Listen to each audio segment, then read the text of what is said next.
The Integrity Commission has asked the Financial Investigations Division, FID, to investigate Prime Minister Andrew Holness' statutory declarations from 2019 to 2022. The Commission raised concerns about financial activities involving companies linked to the Prime Minister, including Positive Media, Positive Jamaica Foundation, and Green Emerald.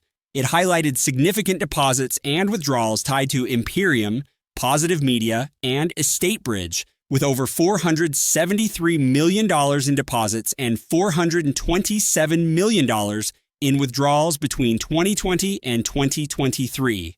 The FID has been asked to verify whether these companies are operating legally.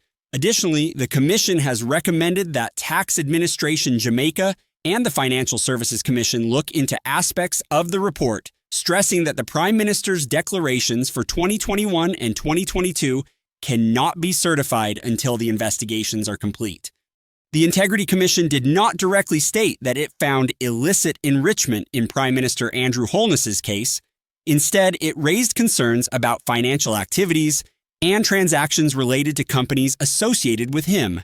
The Commission flagged significant deposits and withdrawals involving these companies and recommended further investigation by the Financial Investigations Division, FID, to determine if the companies were operating within legal boundaries.